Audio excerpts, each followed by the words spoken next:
Welcome to the Journal of Biophilic Design podcast.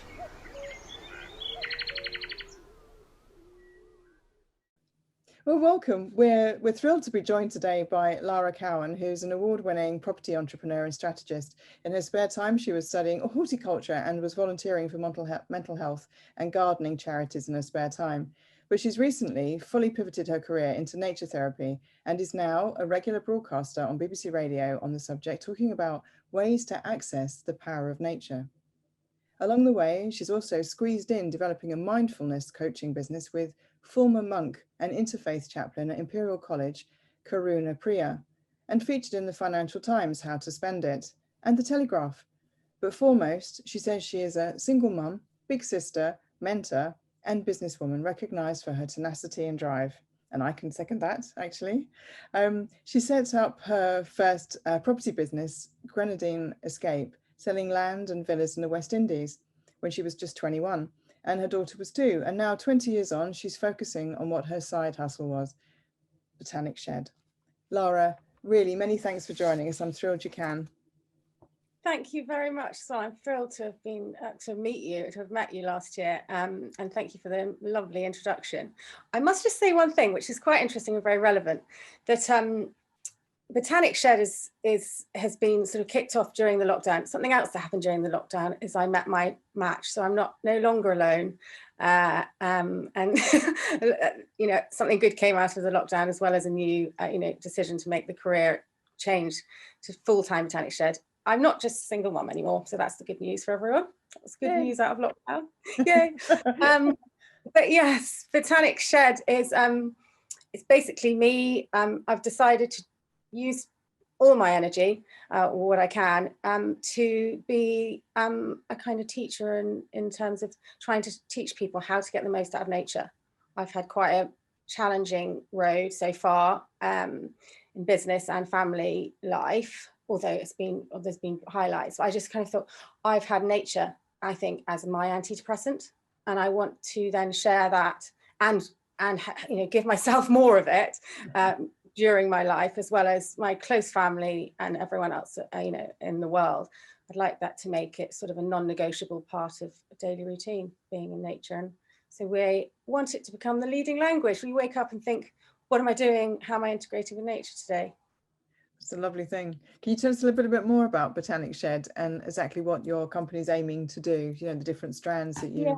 Yeah. Well, the mission is making biophilia, which is love of biology, into the leading language. Like I said, I'd love people to wake up, every business to think about how they are looking after their people, and what their business is talking about how they're looking after nature. The sort of aim is to open a biophilic wellness centre. So it'll be a nature retreat in the woodland. Mm-hmm. And on the way, the way I'm going to do that is I'm doing woodland retreats. Awesome. I've got a lovely location out here in Berkshire at Wasing Estate, really stunning woodlands with lakes in and stuff. And they already do festivals there, which are very beautiful. And then I do one-to-one and group mentoring with some lovely clients already, which has been really lovely start to the year. And I'm writing a collection of books, one of which will be with you, or maybe one or more. And I am, I've become a little bit of a broadcaster, so I'll be sharing the knowledge on radio and podcasts and writing. So that's the plan, Yeah, it sounds great. And what I've heard so far sounds really good. And I'll put the links on our website where this is hosted to the different broadcast outlets that you use. So I was actually going to ask you where your journey's been, because obviously you spent time abroad and things, but where was your, was it an early, experience in nature that's kind of inspired you to follow that? Yeah. Dad moved us all out to a farmhouse, which was rambling and messy, and we just dug out the ponds, dug out the gardens. He gave me a vegetable garden. I remember growing my own nasturtiums and looking at his rhubarb going, oh my God, and his forcing pots, and then my granny bought me an amazing board game, which, I mean, I've always looked for it, but I can't find it again. Really beautifully painted thing that you can slot cards in and plant your own garden. Oh wow. She was also really instrumental in sort of making me love the outdoors, I think. I just love mud, really. I was speaking to my friend Yonadav the other day, who's also a former monk, and he said, I was literally the mud boy when I was younger. I was like, yes, go back to it, let's get back to our inner child and whatever. So I did a lot of outdoor stuff. I always wanted to have my coat on. And then I've had, when I went to the Caribbean, I literally just got stuck to it. The strength and the power of nature there was amazing. I ended up staying there, but I worked on a farm there, flower farm and a vegetable farm and banana plantation, which was incredible. And then I did some gardening. I did a horticulture diploma on the side, and I did some gardening with gardens and stuff. And I just thought, yeah, I need to be outside, but I'm a bit got a bit of a bad back, so I was a little bit put off the actual gardening job. And I think I've just been leaning towards being with people, as well as you could plan planting schemes, things like that, which is nice and creative, but I think I'm much more keen on helping people through accessing nature and gardening in their daily lives. Yeah. No, it sounds also I've had very, very strong experiences to connect, why it's good for you. My own experiences I've been through some pretty stressful things. My dad had dementia for several, nearly a decade really, and we watched him deteriorate, but also stay hanging on through his connection to nature. And he was outdoors whenever he could be. He was out in the woods piling up twigs into little piles of this one small pile of this long twigs, and it was literally like a special clever bird had been at work outside. And we'd get to winter and worry about how he was going to be, because he wouldn't be able to go outside so much, because he wasn't so much of an all-weather man as I am. I'll go out in anything, but he wouldn't. So, and then my brother has also been very ill, and that was really when Johnny and my dad and I worked together. We're in the garden. I used to do different things, and I thought, God, I'm feeling so much better. I can see you both lighting up. And I just thought, there's something in this. So I actually volunteered for a mental health charity that uses gardens to get people back in to mainstream after being in hospital. From what I know about you and what I've heard about you as well from friends who are mutual friends, you're going to make an amazing success of Botanic Shed, and I really wish you well with it. I think it's going to be a fantastic haven, virtual and in person as well. So yeah, I look forward to following your journey and supporting where I can too. But and when people mention the Caribbean, obviously you spent a lot, time out there, and as you say, there was the pull to go back and be on the yachts and that thing. But obviously the nature side of it, and people talk of the blue mind and that human ocean connection. Yeah. I mean, you found that resonated with you too, and so what way was that? Massively, I think. I mean, that people talk about getting to this island of Bequia, and the topography of it is so powerful that after 12 hours, you're just like, I mean, there's an underground volcano system anyway there, which is done, but just the way the islands are set, and the sea is so vast. And safe, the safe havens, sort of the shapes of the harbours. I don't know, something about the whole thing. It kind of rests the body. But I had a really amazing moment on a boat once, where I felt what I think is Reiki, like the energy from the sea, not touching your feet, but just washing over you. Because every time the waves, were just bumping up, I felt it come. I was like, this is amazing, yeah. So, and I used to sit on the rocks, just feeling, I lived on the East Coast in a very wild area on St. Vincent, up near, quite close to Georgetown, if anyone's ever gone there, near the volcano. And the sea is so rough, but sitting on rocks out there, it's just crashing. It's all you can hear. It was such loud noise. It was really therapeutic. And I'd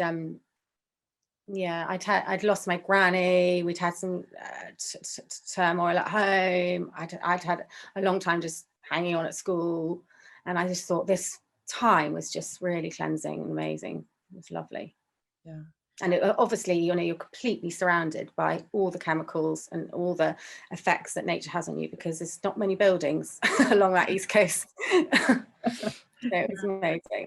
Yeah, so you're completely submerged in nature, sort of like it's all around you and things. I mean, one of the things obviously with biophilia, when people think about biophilia, they often just think of plants. They just think it's just that sort of thing. But there's all the there's the It's sound, biology. the Yeah. smell, yeah, the whole this thing that has sort of effect on our, you know, neural system, yeah, on our, and then it affects our brains. It's a real physical and emotional and mental, and yeah, so all the almost the electronics within our body are kind of fired Yeah, up exactly. when they're stimulated by nature, and it's where we Yeah. should be. You know, it's our sort of primitive self, you know, and we shut ourselves away in boxes and little tiny things, which, you know, I mean, even big things, but they might not have any kind of nature connections at all, or colors of nature or natural materials, and that's when people get sick, isn't it? You know, it's when people, you know, It's not right now. I think our connection to nature as intrinsically important to life and vitality as diet and exercise. And this is where somewhere like Japan is already, you know, fully on board with it. I mean, Japan has got a terrible situation in Tokyo where everyone is crammed in, and so they needed it. They've been pushed to the edge, but they have like actual systems where you can go to hospital and get prescribed time in nature. I mean, it's starting to happen here, but it is really, really important.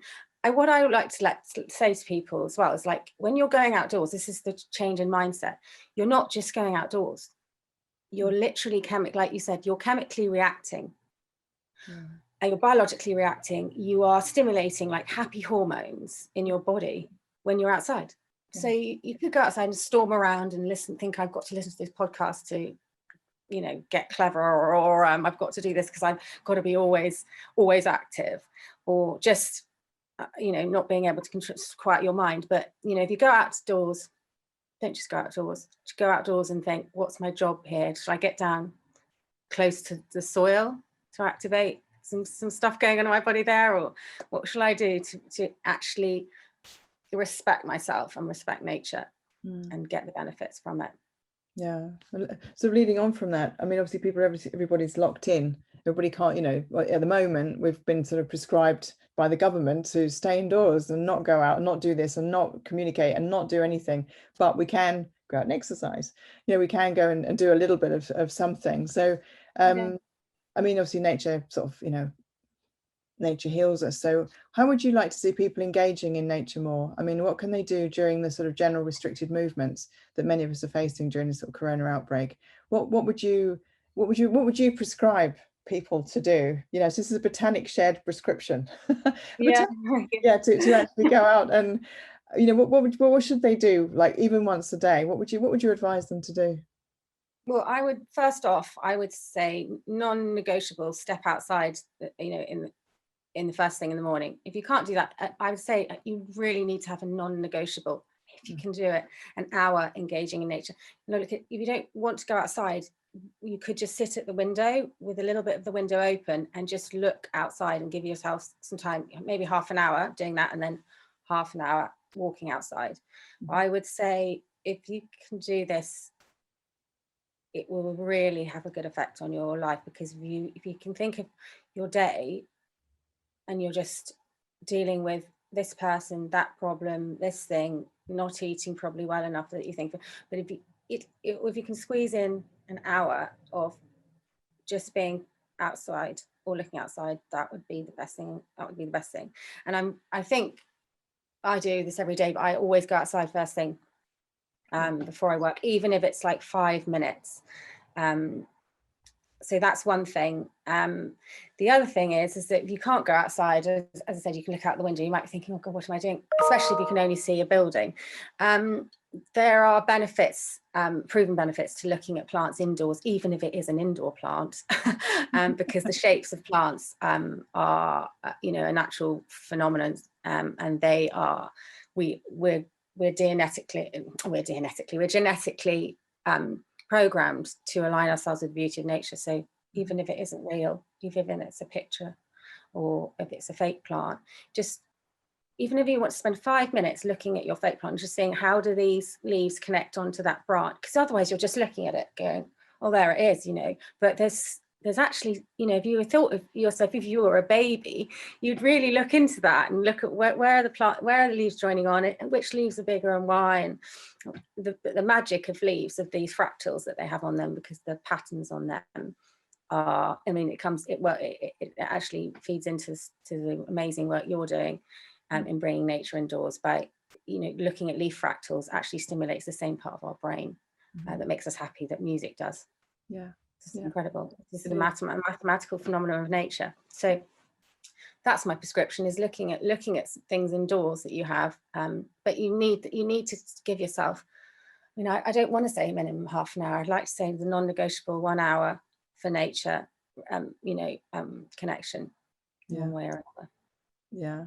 I mean, I'm water and sleep. That's the most. My mum always says, you know, without water and sleep, no plants can survive, and you know, you can't survive, because I like to say, you know, you're a plant, you're a delicate thing, and don't drown yourself. Don't give yourself a drought. So I think you do need water and sleep, more importantly, and then the nature outside. That's really, I like that thought, actually. Yeah, so don't drown yourself, but don't give yourself drought either. You know, it's like true. That's a very nice thing. Actually. We are little plants, so we should nurture ourselves as well as people around us and things. So I mean, what sort of, I mean, maybe just like 4 issues you think that nature can help with?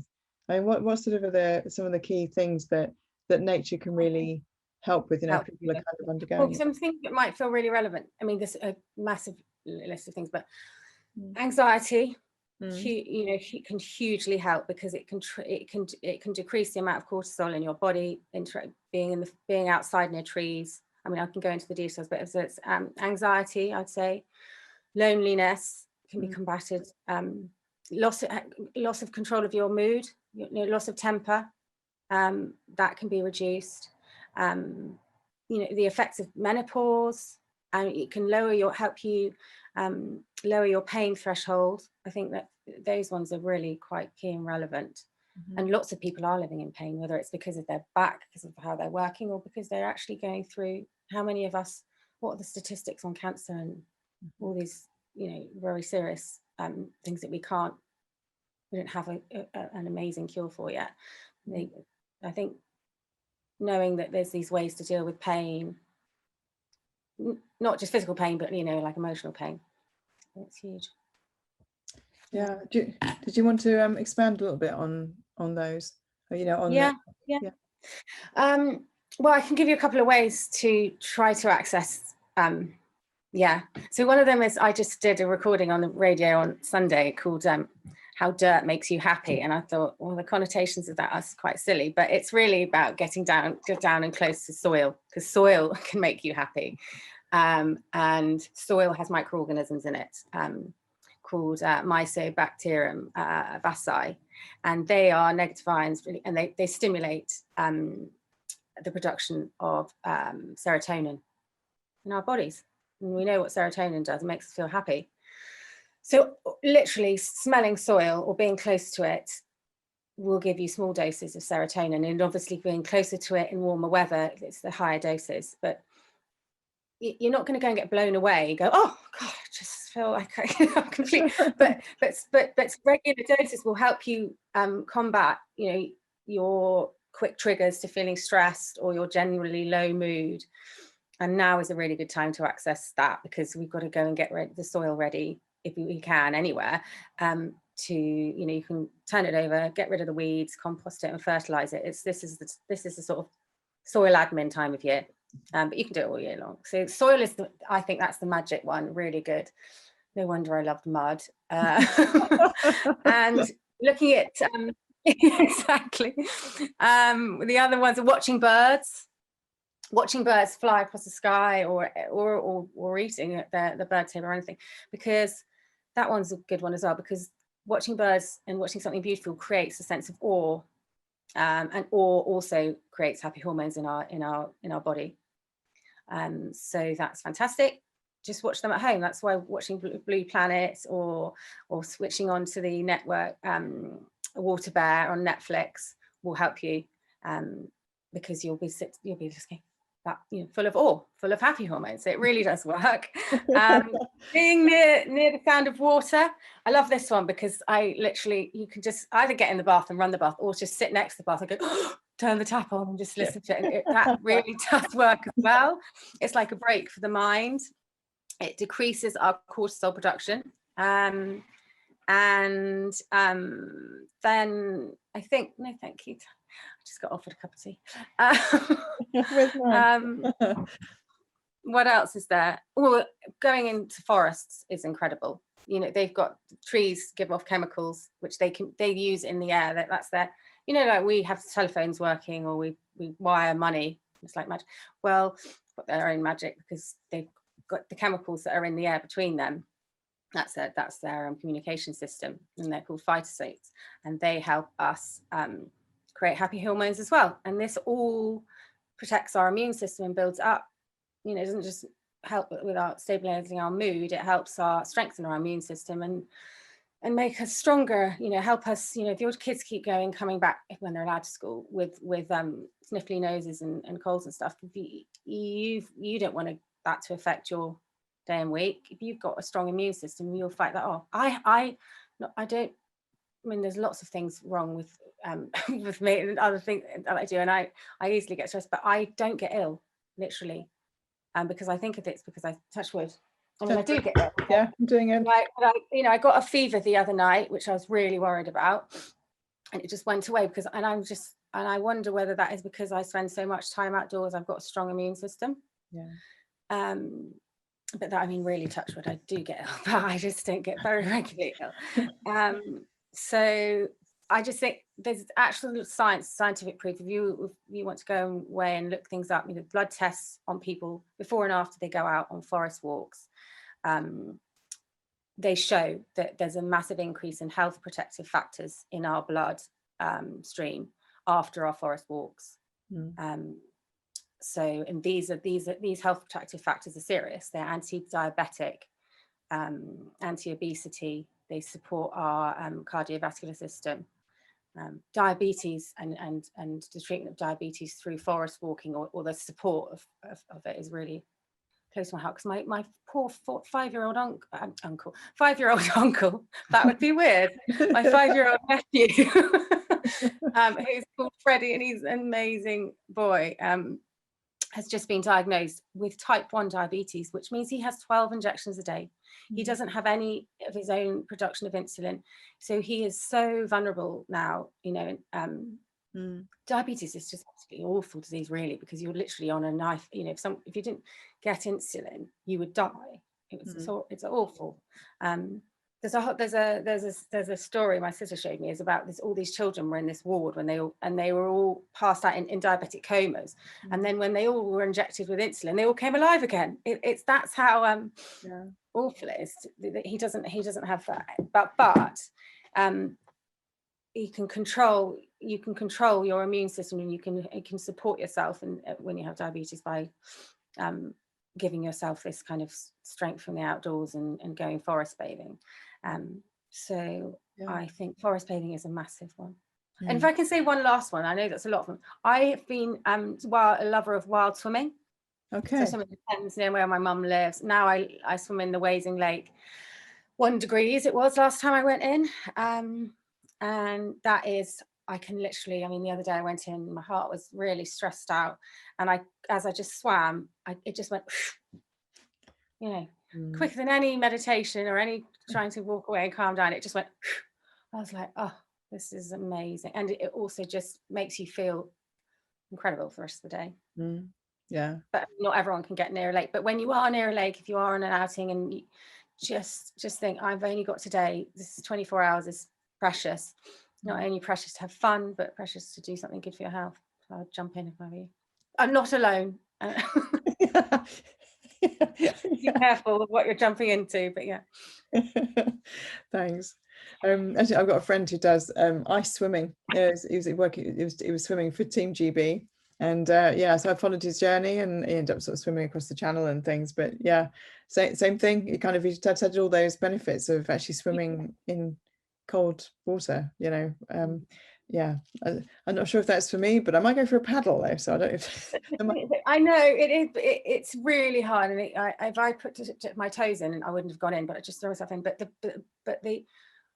if we can actually think, well, and actually, you know, it's scientifically proven that staying in cold water increases your happy hormones. So if you, I mean, like, sometimes I just don't feel very good, and I'm just like, why can't I just be feeling good all the time, you know? And I'm like, now, you know, and I know there is ways to feel better. Yeah. It's not just like you're not just prescribed to be low. I don't think, I think there's a spectrum on the mental health thing. I know I was listening to Ruby Wax the other night, and she said something differently, but she also uses mindfulness meditation a lot.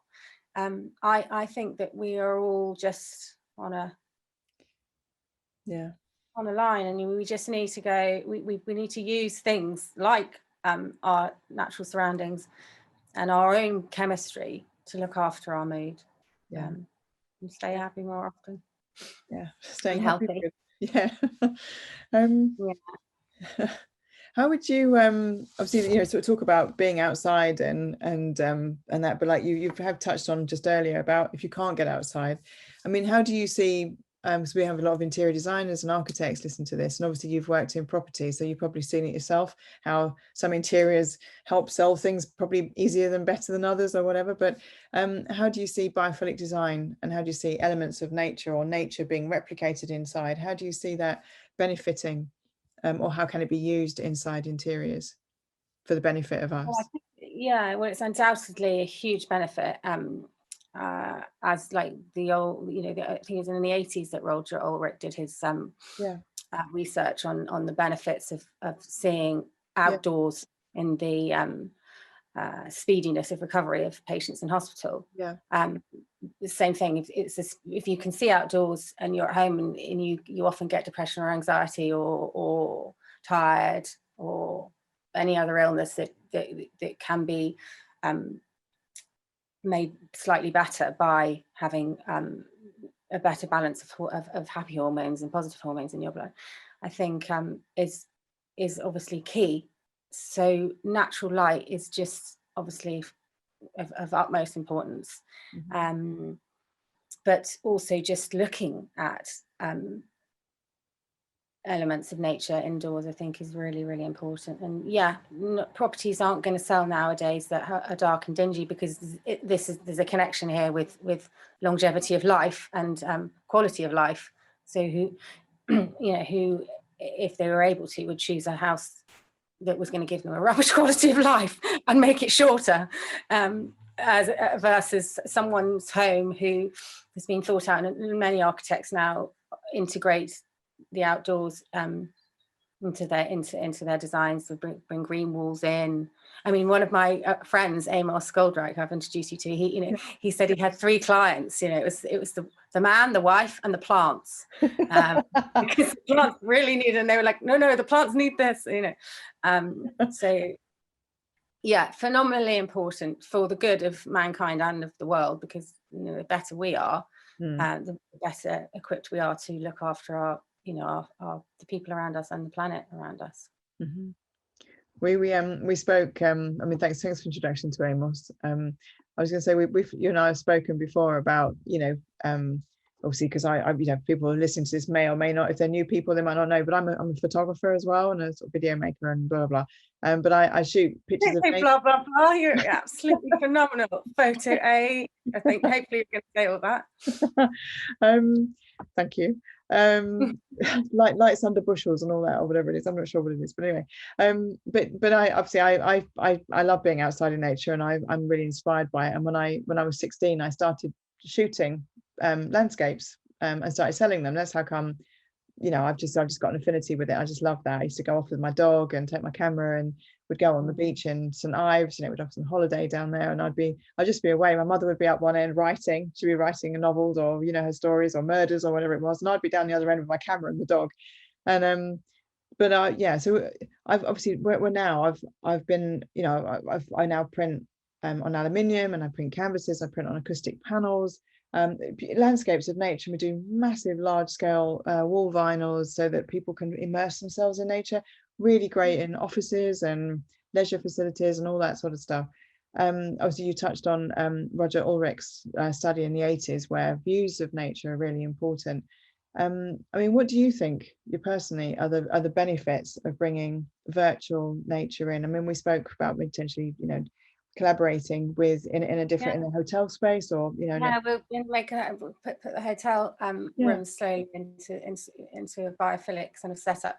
I would like I'm trying to this wall is, and my room is sort of full with nature kind of objects and stuff, because it's proven as well that the more that a home feels like it's got natural elements to it, the more comfortable the inhabitants of the home are, and the less stress that they symptoms they exhibit.